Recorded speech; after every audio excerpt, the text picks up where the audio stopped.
Morant with a running start. Elevates. Oh, it dunks. Oh, my goodness. Tie game in overtime. Gasol will turn. His heave is gone. Memphis on top. 7-10 remaining. Conley now with three. Count it. A 15-point lead for Memphis.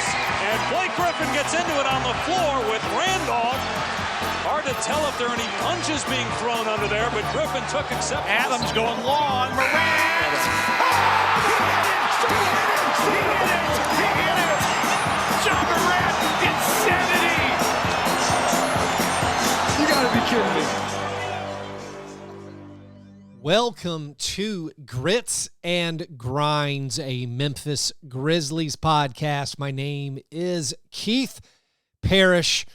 On Monday, when you're listening to this, when most of you are hearing this, Monday, September 26th, is Grizzlies Media Day. This episode, a bit of a Media Day primer. I'm not in Memphis physically, so I won't be there for Media Day. Make sure you're following along with all the Grind City media channels. Also, of course, the local beat writers to follow along with Grizzlies Media Day. But there was enough news. There's enough stuff going on. And this Jae Crowder situation has gotten very, very interesting in Phoenix, where if you haven't heard, Jae Crowder and the Suns are parting ways. He's not going to go to their training camp. So he's trying to find a trade, and the Grizzlies are a great landing spot for Jae Crowder. Ja Morant has weighed in on Twitter. I mean, Ja Morant is just like all of us. He's out there for the engagement, for the likes and retweets, I think. But he tweeted a back soon as far as Jae Crowder saying he was out. And he actually retweeted me where I posted Jae Crowder's buzzer beater back when he was on the Grizzlies that gave Ja Morant his first ever win as a Grizzly. Ja Morant said, my dog got me my first W, and he's locked in for life. So Ja Morant is fueling the fires that I think Grizzlies fans and analysts were already there thinking about Jae Crowder. So because of that, because of like the ESPN Top 100 ranks that came out with Grizzlies involved, I figured there was enough news to go ahead and put out the regular episode of Grits and Grinds on Monday morning for you guys. And then I will follow up on Media Day with whatever interesting tidbits come out of that, either on Tuesday or on Wednesday. So let's start here. Let's start actually talking about the Grizzlies roster, because there was actual information about the training camp roster. The Grizzlies added 2 other guys to get up to 20 players for training camp. That's the most players you're allowed to have. We already knew 18 of them. There's the 16 guys with the guaranteed contracts. There's the 2 two-way players in Vince Williams Jr. and Kenneth Lofton Jr. Now, come opening night, we all know you have to get down to 15 guaranteed contracts. The guys on the fringe there, we assume still it's Killian Tilly and Danny Green. Now, Danny Green, obviously, we're using him in all these fake trades because we need his salary. I've basically gotten to the point where if they cut Danny Green, I'm going to be quite upset. Like, if you don't use that salary for something and just let it die, that once again makes the Melton trade worse. That's a downgrade to whatever grade. If you thought it was a great trade, you still have to subtract something if you get nothing for the Danny Green salary. So in the absence of a trade, we assume Killian Tilly, his roster spot is the most up in the air. But they did add 2 more guys. They added Jacob Gillyard and Justin Bean. And now I would be lying to you if I said I knew anything about these guys before the Grizzlies announced they'd added them to the training camp rosters. But did a little homework, looked him up. Gillyard, he's the all-time NCAA steals leader. He's a diminutive point guard, 5'9". He played 5 full seasons at Richmond. This is a situation where, because of COVID and the shortened, abbreviated season, the NCAA let players come back. They gave him an extra year of eligibility. And because of that, because of playing 5 full years and 154 games, he has the most steals in NCAA history. I mean, it's not to diminish the fact that he did average 3 steals per game, which is a lot for 5 straight seasons, but the 5 straight years lets him break that record. maybe they're bringing him in to try out for a spot on the hustle, get a good look at him. Maybe they thought they just needed another point guard in camp. Justin Bean, he's a very old rookie. He's a 26-year-old rookie from Utah State. Being 26 years old makes him one of the oldest players on the roster, along with the elderly statesmen like Tyus Jones and Brandon Clark, and of course Danny Green and Steven Adams, the actual older guys. Justin Bean, 26-year-old rookie, played 5 years at Utah State, although one of his was a redshirt year. He actually had another year of eligibility, decided to come out at age 26. He played summer league with the Clippers, but he only scored 8 points in his 49 minutes in summer league, which is some Jake LaRavia levels of not shooting. He was 4 out of 10 on 2-pointers. He didn't make any of his three-point attempts. He is, though, unsurprisingly, an analytics darling. So that obviously means he fits the profile of the kind of guys the Grizzlies pursue, pursuing him possibly for a spot on the hustle. Because, again, none of these guys are making the main squad with the logjam they already have with the 16 guaranteed contracts. His senior year, Justin Bean's senior year at Utah State, he made 47% of his three-pointers, which I assume is the appeal there. I will say in my cursory research in him, that one season is a big outlier. But that's the Grizzlies roster news. Other NBA news that I thought was interesting, the Bojan Bogdanovic deal, where the Pistons ended up trading for Bojan Bogdanovic. I've said many times that he's a perfect fit for what the Grizzlies need, but they essentially had no way to match the salary to bring him in. If he is on the Pistons, I guess you could start thinking, all right, well, maybe he could get bought out later in the year, and that might be a late addition for a depth piece, an additional elite shooter. But the price that Bojan went for, which was essentially salary cap relief, just a little bit of taking back a Kelly Olynyk who makes less money, was kind of surprising that no contender decided they could spend a little bit more or pay up a little bit more to get Bojan Bogdanovic. There was a report the Suns were interested in trading Jae Crowder and maybe Landry Shamet or the contract of Dario Saric to get Bogdanovic, but the talks broke down, so the Jazz made the deal with the Pistons. And now the Suns have this issue of Jae Crowder, and Jae Crowder not wanting to be on the team, and they've announced that they're going to part ways. And there are a few ideal landing spots in my mind for Jae Crowder, and the Grizzlies are one of them. Now, the other ones are probably more likely to make a move. Like, I think the Chicago Bulls should find a way to get Jae Crowder. The Miami Heat would love to have Jae Crowder back. The Heat have a little bit of a difficult problem matching the salaries involved, though, and thus that seems rather unlikely. Maybe they could do a 3-way deal, like if the Spurs were interested in taking on the Duncan Robinson contract and maybe getting a few second-round picks for their trouble.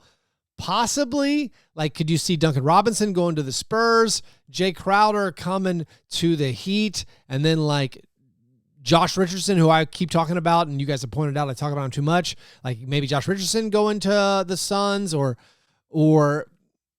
something like that.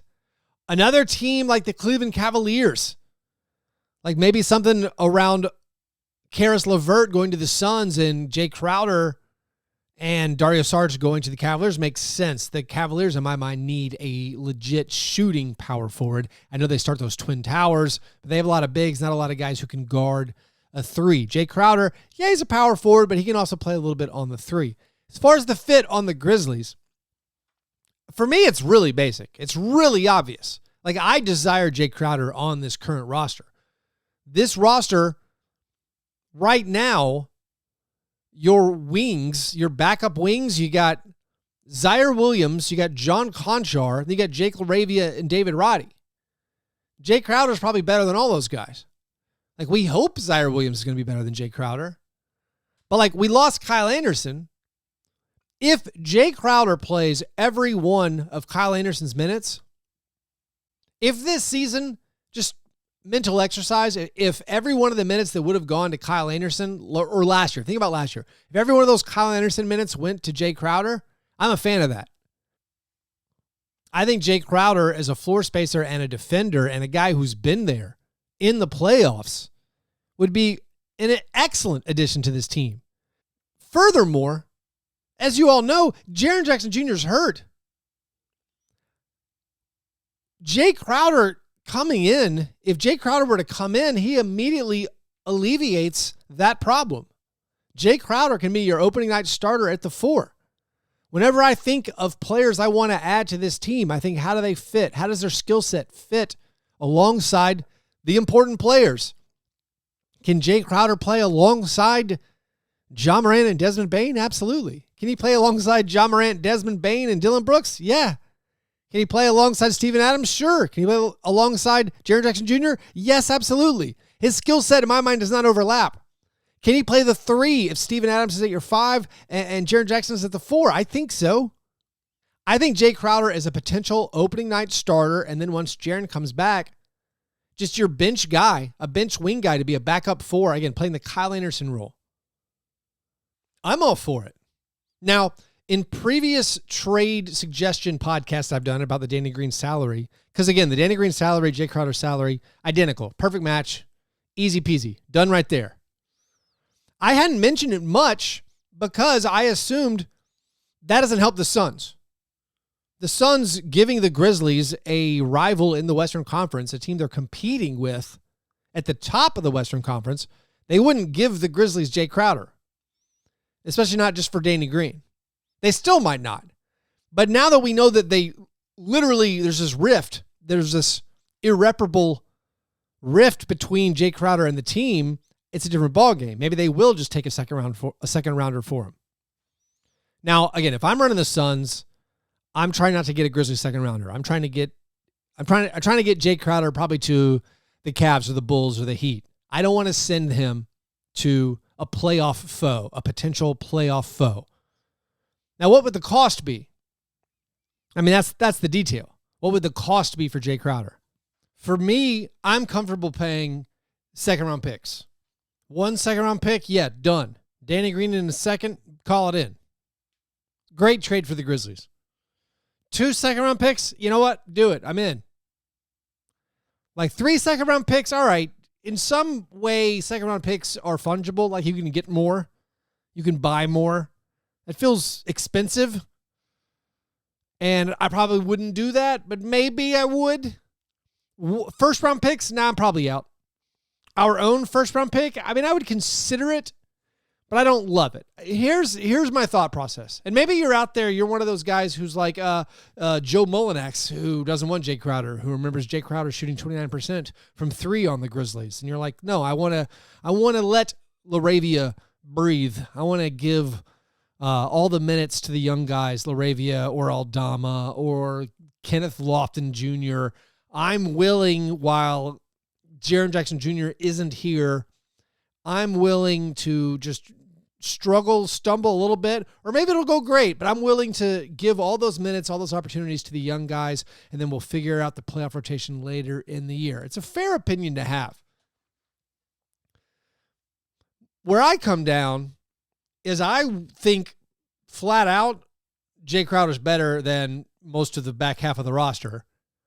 And I think this Western Conference is going to be so competitive, and we are in Ja Morant's peak like now. We don't know how long the window's going to be.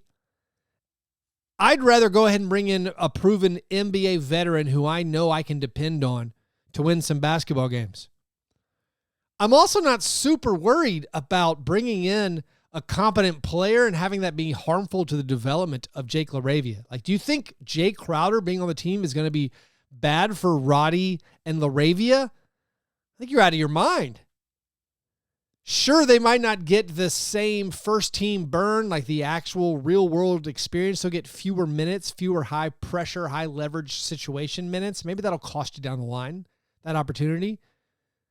But having a proven vet in the locker room to show the guys the way to do it, like, we don't have that many of those. We have a superstar in Ja Morant. We assume he's a good locker room leader. But I personally think, and again, I'm just a guy, I'm just a podcaster. I'm not an ex-professional athlete.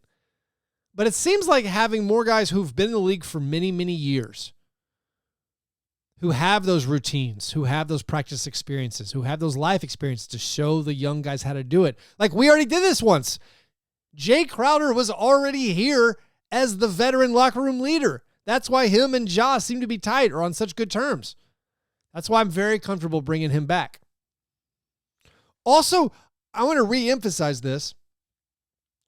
When Jaren is healthy, I like Jae Crowder on this team.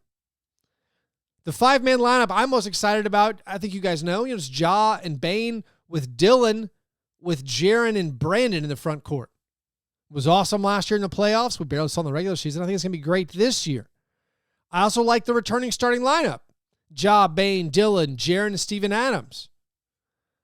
I'm excited what Zaire can do this upcoming season. But beyond that, it's very, very thin. And I think having just an extra guy who you can depend on to space the court, provide that three-point shooting that you are currently missing. I know he's not an incredibly accurate three-point shooter, but players guard him, and he will knock down threes. He'll win you some games with three-pointers. And in addition, his defense is good. Seems like a perfect fit on the roster. So I think if he's available, if the Suns are willing to trade him to a Western Conference rival, if the cost is just a second-round pick or 2 second-round picks, or if it's Aldama, I mean, I'm not a player projection guy. Maybe Aldama is too expensive. If it's Xavier Tillman, I think I might do those things. You can find other Xavier Tillmans. Backup bigs, probably the easiest thing to find. I mean, not guys who were like, who had Jaren Jackson Jr. in their wedding. So maybe that makes it a little more awkward. But I think Jae Crowder, if he's actually available, would be a perfect fit for the Grizzlies. And I'm interested if the front office feels the same way. I think most of us have felt like the front office is more comfortable based on their moves this offseason of just letting things kind of naturally progress and figuring out some stuff early in the season. No Jaren, no problem. Well, maybe we'll play Zaire at the 4 or Dillon at the 4. We'll give Aldama his opportunities. We'll just keep our in-house team. But this opportunity, if you can get a discounted Jae Crowder, a guy with playoff experience, a guy with a lot of wins under his belt, who fills an exact need for this team. That need is be better than Jake LaRavia. Be better than Santi Aldama. For me, that's a current need of this Grizzlies team. And to have him, maybe be able to fill in and play heavy minutes before Jaren comes back, and then once Jaren returns, just be like a backup power forward, seems awesome. Seems like a great fit. Now, I'm sure I'm getting ahead of myself because with this news breaking and how unlikely it seems that the Suns would take back Danny Green, because they don't want to get worse. They do want to shave money off their luxury tax bill. Sending them Danny Green does not help that. So this fictional trade, or a fictional trade we imagine of sending the salary of Danny Green, because we're assuming Danny Green's not going to be healthy to play most of the year, it doesn't help the Suns on the court this year. It doesn't help the Suns with their ambition to cut salary. So that makes it kind of unlikely. So the Grizzlies probably won't do it. And it seems out of character what the Grizzlies have done so far, which is not trade for veteran help. But if the Grizzlies were interested, you would think they would move fast to get Jae Crowder in before training camp, before it kicks off. So maybe something will happen the next day. Maybe Jae Crowder will get moved. You got to think he's in demand by a lot of teams. There's teams beyond the ones I mentioned where it would make sense for Jae Crowder. Maybe you want to get weird. Would you consider trading? I know some of you out there want to trade Dillon Brooks. I know the Suns will want Dillon Brooks. I hate to spoil it for you. There's no chance our front office trades Dillon Brooks to the Phoenix Suns. Because I think our front office believes in Dillon Brooks. I believe in Dillon Brooks. The voters in the ESPN Top 100 rank on ESPN and on CBS believe in Dillon Brooks. We'll get to that right after the break. Let's go over these top 100 player ranks that involved our Memphis Grizzlies. All Grizz all the time. Stay connected and follow at MemGrizz and at Grind City Media across all social channels, including Twitter, Facebook, and Instagram for breaking news, one-of-a-kind content, and all the perspectives you won't find anywhere else.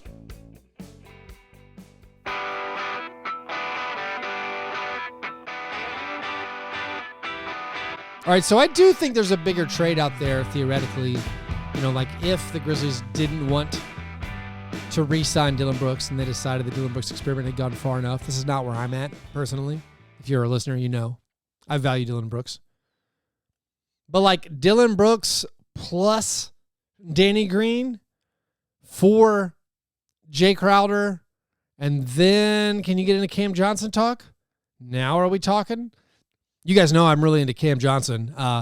One of the interesting things about this whole Robert Sarver debacle and him getting suspended, and then, you know, he's going to sell the team now. Like, how does that affect the Suns and their willingness to spend into the luxury tax? Sarver's always been known as a cheap owner, and will the next person who comes in, will they want to pay the salary of all these players, and will they want to re-sign Cam Johnson? And is this the opportunity where maybe you could swoop in and get one of the guys? But if Jae Crowder wants to be gone, could you also get Cam Johnson? Of course, the difficulty for the Suns is if they lose Jae Crowder and Cam Johnson, they don't really have a power forward. Like, could you offer Aldama and Dillon Brooks and Danny Green to bring back Jae Crowder and Cam Johnson, and then you take on the salary of Saric or Landry Shamet? I know we're getting big now. Forget I said anything. But the top 100 ranks, they're very similar, by the way, to power rankings. They're meaningless. They're for entertainment only.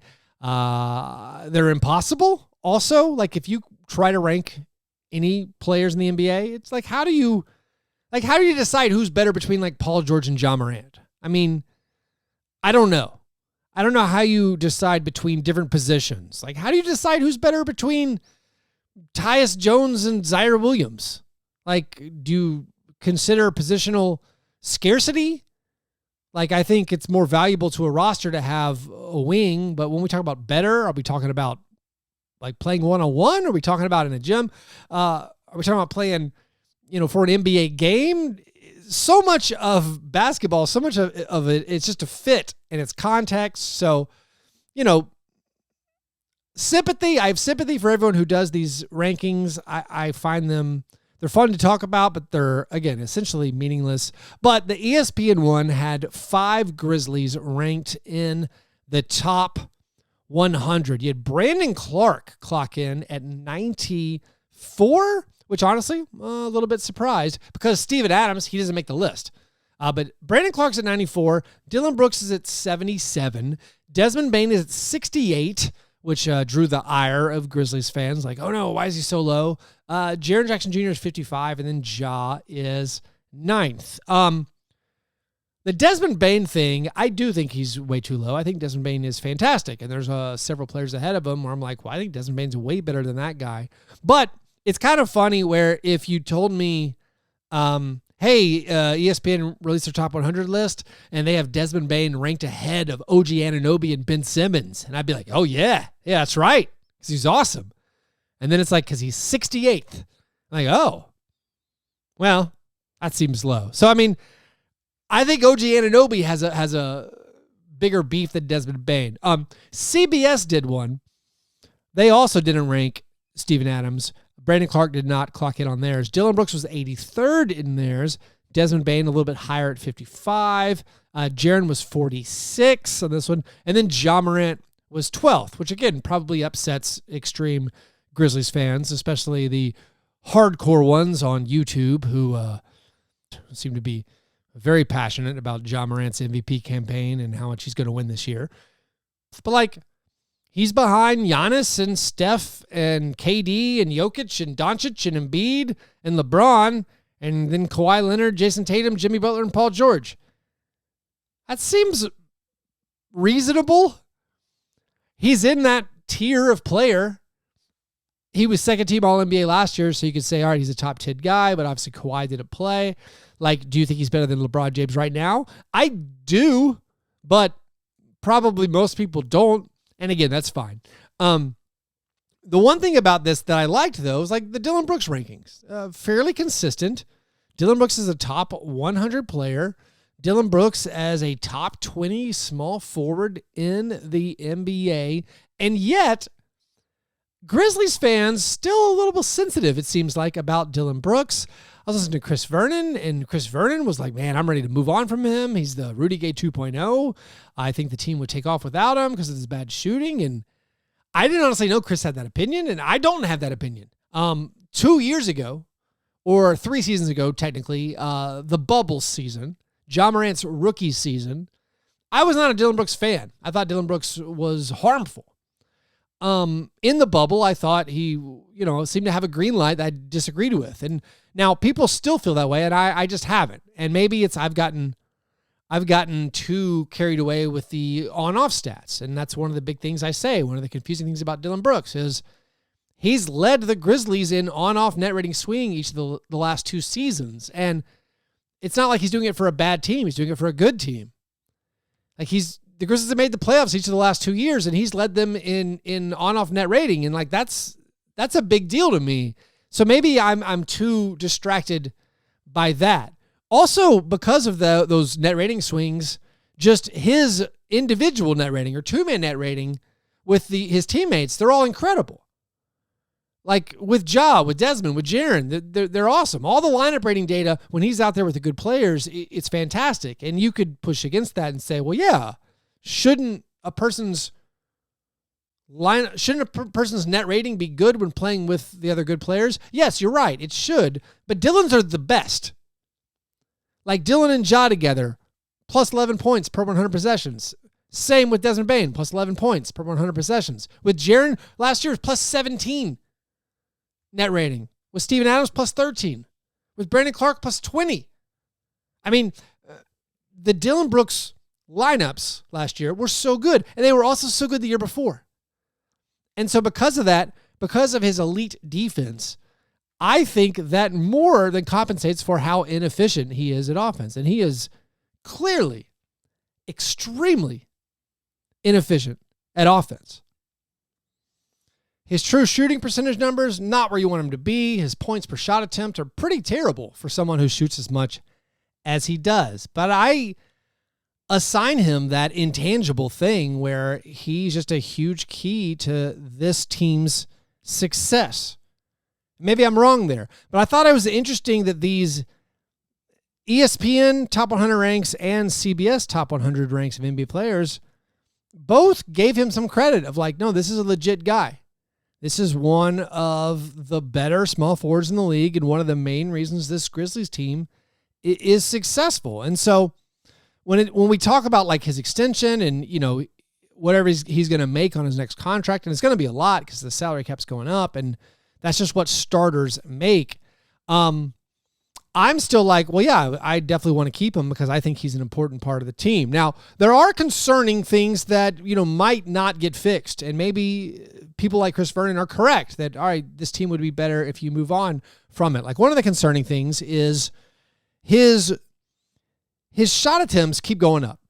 We kept thinking, Ja Morant's coming on. Ja Morant's scoring 27 a game, and Desmond Bane's becoming this great scorer. We have Jaren Jackson Jr., so maybe he'll find his place in the pecking order. Well, his field goal attempts per 100 possessions, they've gone up each season he's been in the NBA. Now, we've tried to provide context for that to be like, well, this one year Jaren wasn't there, so he had to shoot more. And even last year, he barely played with Ja Morant.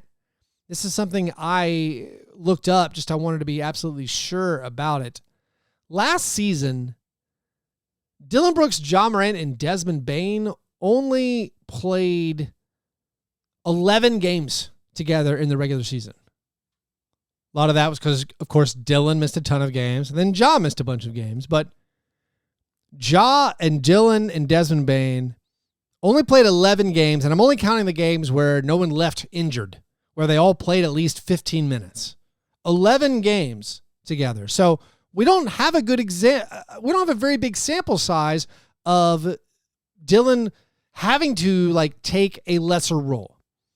Now, the problematic part is he was still shooting a lot in these games. The other weird part about this, and again, it's very small sample size, in those 11 games in the regular season, the Grizzlies were 5-6 with some not good losses. Early season losses to the Hornets and the Pelicans. Then they beat the Rockets and the Clippers. They lose to the Raptors. And then that's all before Ja Morant's injury early or the end of November.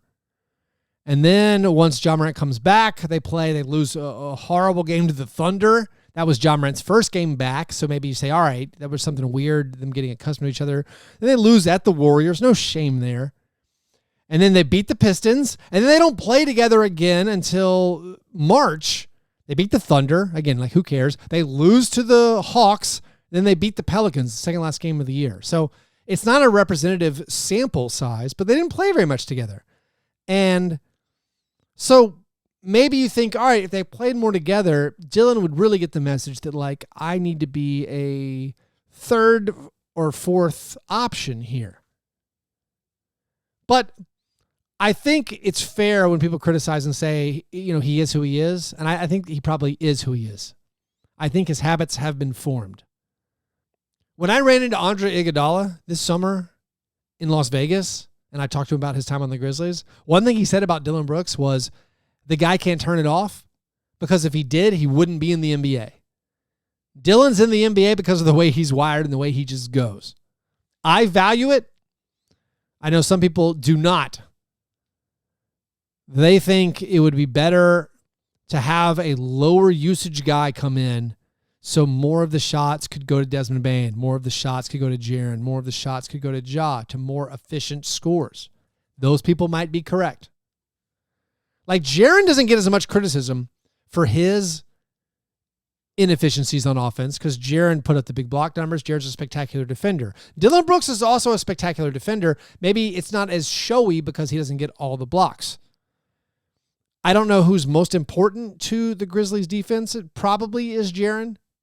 But I think that perimeter stopping is also, it's key to how good the Grizzlies were on defense last year. Now, the Grizzlies were great on offense last year, and I've heard it posited that perhaps it's because Dillon Brooks wasn't around. That's why they had the fourth best offense in the NBA. But as far as I can tell, the stats don't support that. Like when Dillon's on the court, the offensive stats were just as good. The offense actually gets better. So I don't know the answer. Maybe it's the old Kobe assist thing where he just takes bad shots and then you clean them up. You get offensive rebounds. That's been the Grizzlies' offense the last two seasons. Steven Adams racking up the offensive rebounds, and then the year before that, Jonas Valanciunas racking up the offensive rebounds. Like even the really gaudy Game 4 against the Warriors or the entire series against the Warriors. I mean, he was not good on offense most games. He scored 30 in that elimination game. And by the way, he's the only guy who seemed like he could step up in that elimination game. He does not get let off the hook because he loudly makes mistakes. He loudly does hero ball. I mean, one of the things that I cite a lot because I feel like everyone talks about Dillon Brooks' failures in the playoffs, and they don't mention the culpability of the other players on the team as well. Like, in the postseason, like against the Warriors, they won Game 2 when he got suspended, but then Game 3 he didn't play. They lost by 30. In Game 4, where he had a terrible game, where, the Grizzlies lost it. They gave up 39 points in the fourth quarter. They really struggled to score. Dillon was an abysmal 5 for 19 in that game, but he had 8 assists. But also Jaren was 7 for 21 from the field in that game. Was 0 for 7 from 3. I mean, Jaren picked up his 5 blocks, spectacular defensively. But Jaren's 7 for 21 in Game 4, just as big of a problem as Dillon Brooks' 5 for 19. Jaren's 5 for 19 in Game 6, if Dillon had gone 5 for 19 in Game 6, he might have gotten traded. So I don't know what the answer is long-term for Dillon Brooks. I liked seeing where he ranked in the top 100s. I'm not willing to trade him for like a Jae Crowder. I still think you're trying to get players like Dillon Brooks, wing players who can score, who can defend, who fit next to Ja, who fit next to Jaren, fit next to Desmond Bane. So I do value him. I don't think it's a situation where it would be addition by subtraction if you got rid of him. I don't think it's a Jonas Valanciunas situation. I still think he's a very valuable piece to this team. But hey, I mean, we will find out this year, I think. Hopefully we'll get all the Ja, Desmond, and Dillon we can handle going forward. And I think that might be enough for this Grizzlies team, even if they don't pick up a Jae Crowder. The last thing, by the way, on these top 100 lists, the CBS one, CBS ranked the top 22 players at each position. Dillon clocked in at 19th, which is admirable. But Steven Adams, once again, not ranked among the top 22 centers. Wendell Carter and Jakob Poeltl were the last ones in there. Part of that made me kind of be like, man, we are really underestimating guys who don't post a lot of traditional stats. But also part of it is, I guess we got to acknowledge, that position is relatively deep. And, I mean, how do you compare these guys? They play so differently. I mean, I think Steven Adams has a huge impact on winning and, should be acknowledged, but maybe it's best he lives in the shadows and remains a little bit underrated. Anyways, basketball's here. I mean, media day on Monday, then training camp kicks off. And then this Saturday, the Grizzlies play a preseason game against the Milwaukee Bucks. It is not going to have the local Pete and Brevin crew. They're going to give us the away crew, but guess what? We can fix that. I'm pretty sure I'm going to be doing a playback watch party. So I will be doing an online event where we can watch the game together. As long as you have a television provider, you'll log in with your television provider. We can watch that Bucks broadcast, and then I will just give my observations there. We can hang out and watch the game together. So look for that posted on my Twitter at FastBreakBreak. Also, I'll retweet that from at Grizzlies Pod. Going to do some of those watch parties this entire season, so that should be a lot of fun. Anyways, hope you're having a great Monday. Talk to you soon. Oh, by the way, subscribe to the YouTube channel if you haven't, to watch this episode as a video. Anyway, talk to you soon. Go Grizz.